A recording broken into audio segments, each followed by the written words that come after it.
بد اخلاقی کی جڑ ہے یہ غصہ، غصے کا سبب تکبر ہے، خوش اخلاقی کی جڑ تواضع ہے۔ غصے کا آنا مرض نہیں ہے، 100 دفعہ بھی آئے دل میں تو مرض نہیں ہے، بس تقاضے پر ہم عمل نہ کریں۔ اکسیر غضب پرچہ ہم بھی جیب میں رکھتے ہیں، اللہ عمل کی توفیق دے، اور اس کو کوٹنگ کروائیں اور جیب میں رکھیں، روز پڑھیں، عمل کریں۔ ہر شخص کی ضرورت ہے، آج کل تو ویسے بھی دھوپ تیز ہے، آلو والے سے بھی لڑ رہے ہیں، 2 آلو زیادہ ڈال، 1 تو ڈال، جلا کر خاک نہ کر دوں تو داغ نام نہیں، گولا گنڈا صحیح بنا ورنہ تیرا گولا گنڈا بنا دوں گا۔ نیند نہیں آتی، بعضوں کو غصہ کرتے ہیں، اولاد کو لعنت دینا، بد دعا دینا، زبان قابو میں نہیں، گھر میں داخل ہوتے ہیں بعضے تو بیوی بچے سہم جاتے ہیں، گھر والے سہم جاتے ہیں، بھائی ہٹو بچو، جلا کر خاک نہ کر دوں تو داغ نام نہیں، آج کسی کی خیر نہیں ہے۔ صاحب بہادر آ گئے، باہر کی بلی ہے گھر کے شیر ہے، بیوی پہ غصہ کر رہے ہیں۔ وعاشرہن بالمعروف، اللہ فرماتا ہے ان سے بھلائی سے پیش آؤ۔ ہمارے شیخ رحمۃ اللہ نے فرمایا 1000 خطاؤں کو معاف کرو تب کہیں جا کے گزر ہوتا ہے۔ جھگڑالو شخص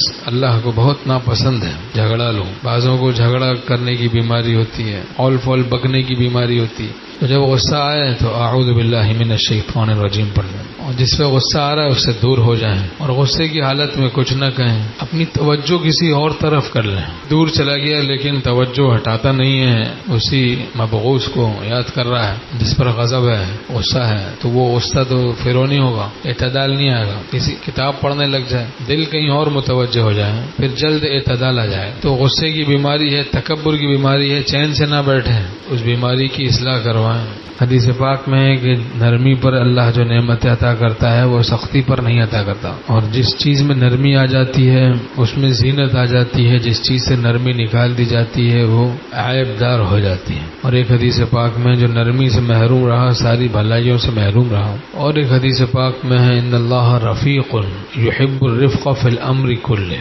اللہ رفیق ہے، نرمی اور محبت کرنے والا ہے، اور ہر معاملے میں نرمی کو اور محبت کو پسند کرتا ہے، ہر معاملے میں نرمی اور محبت کو اللہ محبوب رکھتا ہے، پسند کرتا ہے۔ اللہ ہمیں بھی اس کی توفیق نصیب فرمائے۔ لیکن غصے کے بیمار کو، تکبر کے بیمار کو یہ بات نصیب نہیں ہوتی۔ بد اخلاقی کی بیماری ہے، اس کی اصلاح کروائیں۔ لڑنے جھگڑنے کی بیماری ہے، یا سبوح یا قدوس یا غفور یا ودود، یہ 4 نام اللہ کے ہر نماز کے بعد 7 دفعہ پڑھیں، اول آخر درود شریف 3 دفعہ پڑھ کے اپنے لیے بھی دعا کریں، اپنے گھر والوں کے لیے بھی دعا کریں، اللہ نرمی پیدا فرمائے، شان رحمت کا غلبہ ہو، تو اس سے دل میں نرمی آتی ہے، نرمی۔ یا سبوح یا قدوس یا غفور یا ودود، حضرت ہردوئی رحمۃ اللہ 4 نام تعلیم فرماتے تھے، ہمارے شیخ رحمۃ اللہ بھی یہ تعلیم فرماتے تھے، ہمارا بھی معمول ہے، اللہ توفیق نصیب فرمائے۔